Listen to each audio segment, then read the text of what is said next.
Good morning everyone. तो आज हूँ एप्रिल 13 रविवार। तो चलते जाना आज दिन टॉप 10 ब्रेकिंग न्यूज। ता पूर्व वीडियो गोटे लाइक कर चैनल को सब्सक्राइब कर पाखरे बेल आइकन दबे ऑल पर ऑन कर रखु जहाद्वारा जेकौन लेटेस्ट ब्रेकिंग न्यूज आपण मैंने आम चैनल माध्यम पाइपर। चलते आउट न वर्तमान खबर उपर नजर पकाइए।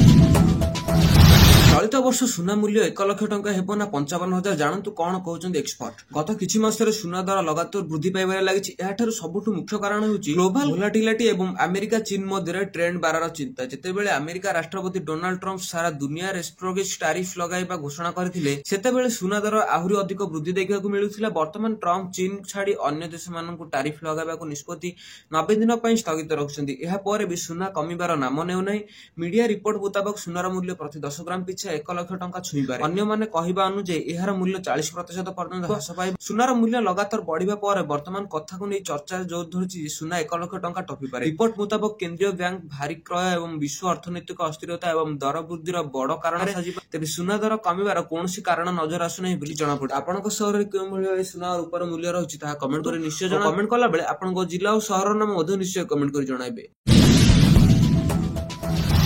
परवर्ती खबर। मुख्यमंत्री बड़ घोषणा। राज्य में पुणी हेब उपनिर्वाचन। राज्य में पंचायत स्तर में खाली पड़ी 1134 पदवी पूरण पर उपनिर्वाचन निमंते प्राथमिक पदक्षेप राज्य निर्वाचन कमिशनर तरफ आरंभ करा जायछि। सेति मध्यरु 5टी जिला परिषद सभ्य 41टी पंचायत समिति सदस्य 45टी सरपंच 272टी वार्ड मेंबर पर उपनिर्वाचन होतिबे बेले 771टी वार्ड नूतन भाव निर्वाचन सृष्टि हेब। गत त्रिस्तरीय पंचायत निर्वाचन संरक्षित वर्ग पर उद्दिष्ट थिबा 771टी वार्ड रे कोनोसी प्रार्थी नामांकन पत्र दाखल न करथिबारु वार्ड गुड़िकर निर्वाचन बंद रहिथिला। परवर्ती पर्यायर संपृक्त जिलापालक सुपारिश क्रमे उक्त वार्ड गुड़िकर अणसंरक्षित कराजिबा पर निर्वाचन पई प्रक्रिया आरंभ होइछि। राज्य निर्वाचन आयुक्त सरिबार सूचना अनुसार उक्त वार्ड गुड़िक पई एप्रिल 17 रु 22 तारिख मध्य निर्वाचन अधिकारण केंद्र निर्वाचन आयोग द्वारा प्रकाशित भोटर तालिकारु संपृक्त वार्ड वारी भोटर तारिख प्रस्तुत करिवे। एप्रिल 24 रे संपृक्त ग्राम पंचायत मुख्यालय रे वार्ड वारी प्राथमिक भेटिका तालिका प्रकाशन हेबो। आसंता 30 सुधा अभियोग ग्रहण करागले 2 और 5 मध्य संपृक्त अभियोग गुड़ी को विचार को निया जाय उपरोक्त पदक्षेप निया जाय। संशोधित भोटर तालिका को निर्वाचन अधिकारी माने 9 तारिख रे राज्य निर्वाचन आयोग को प्रदान करिवे बोली उल्लेख करा जायछि।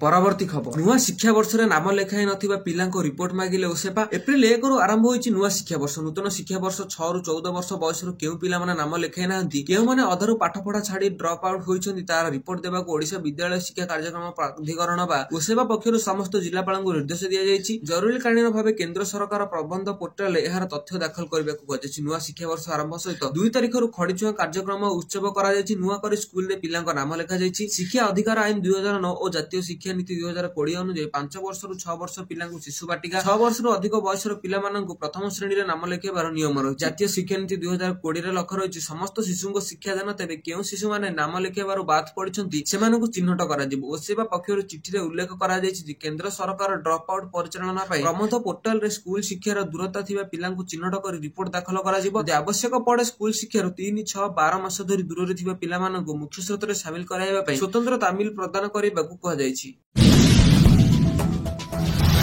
परवर्ती खबर। राज्य में 17 तारिख जाए काल बैशाखी वर्षार संभावना। आज 20 जिले में घड़घड़ी सह वर्षा होला। राज्य में काल बैशाखी प्रभाव जारी रहिबो। आसंता 17 तारिख पर्यंत विभिन्न स्थान में घड़घड़ी सह वर्षा हेबार संभावना अछि। तेणु तापमात्रा वृद्धि पाइबो कि नहीं किंबा बड़ धरणर परिवर्तन संभावना देखा जाउनी बोली पाणीपाग केन्द्र पूर्वानुमान करिछि। गत 24 घंटा भितर भुवनेश्वर समेत विभिन्न स्थान में काल बैशाखी प्रकोप देखाइथिले। शुक्रवार राज्य में खरा प्रकोप कम थिला। टिटलागढ़ और बलांगीर रे तापमात्रा 40 डिग्री सेल्सियस पार करथिबा बेले उपकूल ओडिशा रे 35 डिग्री पाखापाखि रहिथिला सेल्सियस। पाणीपाग केन्द्र पूर्वानुमान है शनिवार सुंदरगढ़, केन्दुझर, मयूरभंज, अनुगुल, ढेंकानाल, रायगड़ा, कोरापुट, मालकानगिरी, बालेश्वर, भद्रक, जाजपुर, केन्द्रापड़ा, कटक, जगतसिंहपुर, पुरी, खोर्धा, नयागढ़, गंजाम, गजपति और नवरंगपुर रे घड़घड़ी सह हालुकरू मध्यम धरणर वर्षा होई पारे। मयूरभंज, गजपति, रायगड़ा, कोरापुट रे 30 रु 40 किलोमीटर बेगरे पवन सह धूलिझड़ आशंका अछि। 12, 13, 14, 15 तारिख रे काल बैशाखी प्रकोप अधिक रहइबो। 16 तारिख और 17 तारिख रे काल बैशाखीर प्रकोप कमिले मध्य केतक स्थान रे जारी रहिबो काल बैशाखी। आपनक स्थान रे ए पर्यंत काल बैशाखी तारा प्रकोप देखैछि कि नै ताहा कमेंट करे निश्चय जानतु। कमेंट कला बेले आपनको जिल्ला और शहर नाम निश्चय कमेंट करेंगे।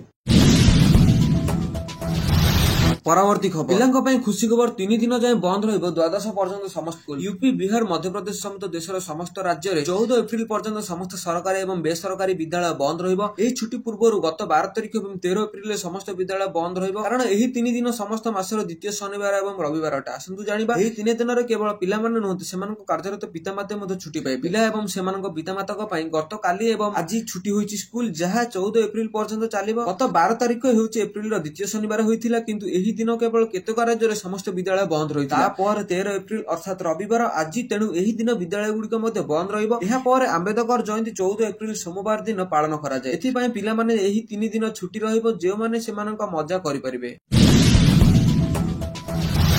ପରବର୍ତ୍ତୀ ଖବର ପ୍ରତ୍ୟେକ ଓଡିଆଙ୍କୁ ମିଳୁ ଆୟୁଷ୍ମାନ ଭାରତ ଯୋଜନା ଏମିତି କହିଲା ବିଜେଡି। ରଥଯାତ୍ରା ପୂର୍ବରୁ 4.5 କୋଟି ଓଡିଶାବାସୀଙ୍କୁ ଆୟୁଷ୍ମାନ ଭାରତ ଯୋଜନାରେ ସାମିଲ କରିବା ପାଇଁ ଆଜି ଶଙ୍ଖ ଭବନଠାରେ ଅନୁଷ୍ଠିତ ସାମ୍ବାଦିକ ସମ୍ମିଳନୀ ଦାବି କରିଛନ୍ତି ବିଜୁ ଜନତା ଦଳର ମୁଖପାତ୍ର ଡକ୍ଟର ଲେଖାଶ୍ରୀ ସାମନ୍ତରାୟ। ଡକ୍ଟର ସାମନ୍ତରାୟ ଆହୁରି ମଧ୍ୟ କହିଛନ୍ତି ଯେ 10 ମାସ ଧରି ଚେଷ୍ଟା କରି ମଧ୍ୟ ବିଏସକେୱାଇ ଯୋଜନାରେ କୌଣସି ପରିବର୍ତ୍ତନ କରିପାରିଲେ ନାହିଁ ରାଜ୍ୟ ବିଜେପି ସରକାର। ସାରା ଦେଶରେ ବିଜୁ ସ୍ୱାସ୍ଥ୍ୟ କଲ୍ୟାଣ ଯୋଜନା ଶ୍ରେଷ୍ଠ ଥିଲା ବୋଲି ଆଜି ପୁଣି ଥରେ ସ୍ୱୀକାର କରିଛନ୍ତି। ରାଜ୍ୟ ସରକାର କେବଳ କାର୍ଡର ନାଁ ପରିବର୍ତ୍ତନ କରିବାରେ ସକ୍ଷମ ହୋଇପାରିଛନ୍ତି କିନ୍ତୁ ବିଏସକେୱାଇ ଯୋଜନାରେ କିଛି ବି ଯୋଡା ହୋଇପାରିନାହିଁ। ବିଏସକେୱାଇ 3 କୋଟି 56 ଲକ୍ଷ ହିତାଧିକାରୀ ଉପକୃତ ହୋଇଥିଲା ବେଳେ ଆୟୁଷ୍ମାନ ଭାରତରେ ମାତ୍ର 3 କୋଟି 51 ଲକ୍ଷ ହିତାଧିକାରୀ ସାମିଲ ହେବା ଦୁର୍ଭାଗ୍ୟଜନକ ଘଟଣା। କେଉଁ ଆଧାରରେ ଓ କେଉଁ ହିତାଧିକାରୀ ମାନଙ୍କୁ ଯୋଜନାରୁ ବଞ୍ଚିତ କରାଗଲା ରାଜ୍ୟ ସରକାର ସ୍ପଷ୍ଟ କରନ୍ତୁ। ଆୟୁଷ୍ମାନ ଭାରତ ଯୋଜନା ବାବଦରେ ବିଜେପି ଡିମ୍ବିମ ପିଟୁଥିଲା ବେଳେ ସିଏଜି ତାଙ୍କ ରିପୋର୍ଟରେ ଏଥିରେ ବ୍ୟାପକ ଆର୍ଥିକ ଅନିୟମିତ ଦୁର୍ନୀତି ଓ ସ୍ୱାସ୍ଥ୍ୟ ସେବାରେ ଅବସ୍ଥାର ଥିବା ଉଲ୍ଲେଖ କରିଛନ୍ତି। 2013-14ରେ ଓଡିଶାର ବିଜୁ କୃଷକ କଲ୍ୟାଣ ଯୋଜନା ନାଁରେ ଦେଶର ପ୍ରଥମ ସ୍ୱାସ୍ଥ୍ୟ ବୀମା ଯୋଜନା ପ୍ରଣୟନ କରି ଶ୍ରୀଯୁକ୍ତ ନବୀନ ପଟ୍ଟନାୟକ ଉଦାହରଣ ସ୍ପଷ୍ଟ କରିଥିଲେ। ପରବର୍ତ୍ତୀ ସମୟରେ 2018 ଅଗଷ୍ଟ ମାସରେ ବିଜୁ ସ୍ୱାସ୍ଥ୍ୟ କଲ୍ୟାଣ ଯୋଜନା ଇନ୍ସୁରାନ୍ସ ମୋଡରେ ଓଡିଶାକୁ ଲାଗୁ କରିଥିଲା। କେବଳ ନାଁରେ ପରିବର୍ତ୍ତନ କରି ଆଜି ରାଜ୍ୟରେ ଆରମ୍ଭ ହୋଇଥିଲା ଆୟୁଷ୍ମାନ ଭାରତ ଯୋଜନା। ବିଏସକେୱାଇ ଅବିକଳ ନକଲ ସମଗ୍ର ଦେଶରେ ସ୍ୱାସ୍ଥ୍ୟ ସେବା ଲାଗି ଲୋକଙ୍କୁ ପକେଟରୁ ଖର୍ଚ୍ଚ କମାଇବା ବିଏସକେୱାଇ ଯୋଜନାର ପ୍ରଣୟନ କରି ଓଡିଶାର ଶ୍ରେଷ୍ଠ ସ୍ଥାନ ହାସଲ କରିଥିଲା। ଉତ୍ତରପ୍ରଦେଶରେ 13%, ମହାରାଷ୍ଟ୍ରରେ 20% ଖର୍ଚ୍ଚ କମାଇ ପାରିଥିଲା ବେଳେ ଓଡିଶାରେ 70% ଖର୍ଚ୍ଚ କମାଇବା ପାଇଁ ସକ୍ଷମ ହୋଇପାରିଥିଲା। ସମସ୍ତ ବିଏସକେୱାଇ ର ସାମିଲ କରିଥିବା ପାଇଁ ଶ୍ରୀଯୁକ୍ତ ନବୀନ ପଟ୍ଟନାୟକ ଯୋଜନା କରିଥିଲେ। ରାଜ୍ୟରେ ବିଜେପି ସରକାର ଆଗାମୀ ରଥଯାତ୍ରା ପୂର୍ବରୁ ପ୍ରତ୍ୟେକ ଓଡିଆଙ୍କୁ ଏହି ଯୋଜନାରେ ସାମିଲ କରିବା ସହ ପୁରୁଷଙ୍କୁ 10 ଲକ୍ଷ ଓ ମହିଳାଙ୍କୁ 15 ଲକ୍ଷ ଟଙ୍କାର ସ୍ୱାସ୍ଥ୍ୟ ସେବା ସୁବିଧା ଯୋଗାଇ ଦେବା ଡବଲ ଇଞ୍ଜିନ ସରକାର ପ୍ରକୃତ ଓଡିଶାବାସୀଙ୍କୁ ସ୍ୱାର୍ଥ ପାଇଁ କାମ କରୁଥିବାରୁ ଜଣାପଡିଛି ବୋଲି ଡକ୍ଟର ସାମନ୍ତରାୟ କହିଛନ୍ତି। ପରବର୍ତ୍ତୀ ଖବର ହୋଇପାରୁନି UPI transaction Google pay, phone pay ଏବଂ ପେଟିଏମ ରେ ହୋଇପାରୁନି ପେମେଣ୍ଟ। ଅନଲାଇନ ପେମେଣ୍ଟର ସମସ୍ୟା ଅଡୁଆରେ ପଡିଲେ ଦେଶର crore crore Google pay, phone pay ଓ ପେଟିଏମ ୟୁଜର୍ସ। ମଧ୍ୟାହ୍ନ 12ଟାରୁ ୟୁପିଆଇ ସର୍ଭିସ ଡାଉନ। ଏଥିପାଇଁ ହୋଇପାରୁନି ଡିଜିଟାଲ ପେମେଣ୍ଟ। ଏନେଇ ସୋସିଆଲ ମିଡିଆରେ ଲୋକ ଦେଉଛନ୍ତି ସୂଚନା। ଏହା ପ୍ରଥମ ଥର ନୁହେଁ। ଗତ ମାସ ମାର୍ଚ୍ଚ 26ରେ ମଧ୍ୟ 2.5 ଘଣ୍ଟା ପାଇଁ ୟୁପିଆଇ ସର୍ଭିସ ହୋଇଥିଲା ଠପ୍। ସାରା ଦେଶରେ ୟୁପିଆଇ ସର୍ଭିସ ଡାଉନ ହୋଇପାରୁନି। Digital payment Google pay, phone pay, Paytm ଏବଂ ଏସବିଆଇ ଡିଜିଟାଲ ନେଣଦେଣ ସର୍ଭିସ ବନ୍ଦ ରହିଛି। କେଉଁ କାରଣରୁ ଏଭଳି ଆଉଟେଜ ସମସ୍ୟା ସାମ୍ନାକୁ ଆସୁଛି ସେ ନେଇ ଜଣାପଡିନି। ସେପଟେ ଏନସିଆଇ ର ବା national payment corporation of India ମଧ୍ୟ କିଛି ସୂଚନା ଦେଇନାହିଁ। ୟୁପିଆଇ ଡାଉନ ହେବା କାରଣରୁ କ୍ୟୁଆର କୋଡ ସ୍କାନ ହୋଇପାରୁନି, ପେମେଣ୍ଟ ଅଟକ ରହୁଛି, ୟୁଜର ଟ୍ରାଞ୍ଜାକ୍ସନ ଫେଲ୍ଡ କିମ୍ବା ପ୍ରୋସେସ ମେସେଜ ବାରମ୍ବାର ଆସୁଛି। ଏହି କାରଣରୁ ଅନଲାଇନ କିଣାବିକା ପ୍ରଭାବିତ ହୋଇଛି। ଆଉଟଡେଟ ରିପୋର୍ଟ ଅନୁସାରେ ଦିଲ୍ଲୀ, ଏନସିଆର, ମୁମ୍ବାଇ, ପୁନେ, ବେଙ୍ଗାଲୁରୁ ଓ ହାଇଦ୍ରାବାଦ ଭଳି ପ୍ରମୁଖ ସହରରେ ବହୁ ସଂଖ୍ୟାର ଲୋକ ଏଭଳି ସମସ୍ୟାର ସାମ୍ନା କରୁଛନ୍ତି। ୟୁପିଆଇ ଆଉଟ ବିଷୟରେ ଟ୍ୱିଟର, ଇନଷ୍ଟାଗ୍ରାମରେ ମଧ୍ୟ ମଜାଦାର ମିକ୍ସ ଭାଇରାଲ ହେଉଛି। ପରବର୍ତ୍ତୀ ଖବର ବଦଳିଲା କି ତତ୍କାଳ ଟିକେଟ ବୁକିଂ କରିବାର ସମୟ ବଡ ଅପଡେଟ ଦେଲେ ଭାରତୀୟ ରେଲୱେ। ଭାରତର ରେଲୱେ ସ୍ପଷ୍ଟ କରିଛି ଯେ ତତ୍କାଳ ଏବଂ ପ୍ରିମିୟମ ତତ୍କାଳ ଟିକେଟ ବୁକିଂ ସମୟରେ କୌଣସି ପରିବର୍ତ୍ତନ କରାଯାଏ ନାହିଁ। ସାମାଜିକ ଗଣମାଧ୍ୟମ ଏହି ସମୟରେ ବଦଳିବା ସମ୍ପର୍କିତ କିଛି ମିଛ ଖବର ପ୍ରଚାର ହେଉଥିବାରୁ ଯାତ୍ରୀମାନଙ୍କ ମଧ୍ୟରେ ଦ୍ୱନ୍ଦ୍ୱ ସୃଷ୍ଟି ହୋଇଥିଲା। ଏହାକୁ ଦୂର କରିବା ପାଇଁ ରେଳବାଇ କର୍ତ୍ତୃପକ୍ଷ ଏକ ସରକାରୀ ବିବୃତ୍ତି ଜାରି କରିଛନ୍ତି ଯେ ବର୍ତ୍ତମାନ ସମୟରେ ଅପରିବର୍ତ୍ତିତ ରହିଛି। ବର୍ତ୍ତମାନ ନିୟମ ଅନୁସାରେ ଏସି ଶ୍ରେଣୀ ପାଇଁ ତତ୍କାଳ ଟିକେଟ ବୁକିଂ ସକାଳ 10ଟାରେ ଏବଂ ନନ୍ ଏସି ଶ୍ରେଣୀ ପାଇଁ ସକାଳ 11ଟାରେ ଆରମ୍ଭ ହେଉଛି। ଭାରତୀୟ ରେଳବାଇ ଯାତ୍ରୀମାନଙ୍କୁ ଅନୁରୋଧ କରିଛି ଯେ ସେମାନେ ଟିକେଟ ବୁକିଂ ସମ୍ପର୍କର ସୂଚନା କେବଳ ସରକାରୀ ଉତ୍ସ ତଥା ଆଇଆରସିଟିସି ୱେବସାଇଟ କିମ୍ବା ରେଳବାଇର ଅଫିସିଆଲ ୱେବସାଇଟ ଘୋଷଣା ଉପରେ ନିର୍ଭର କରନ୍ତୁ। ମିଥ୍ୟା ଖବର ଏବଂ ଅପପ୍ରଚାର ଠାରୁ ଦୂରରେ ରୁହନ୍ତୁ ବୋଲି ରେଲୱେ ପକ୍ଷରୁ ସୂଚନା ମିଳିଛି।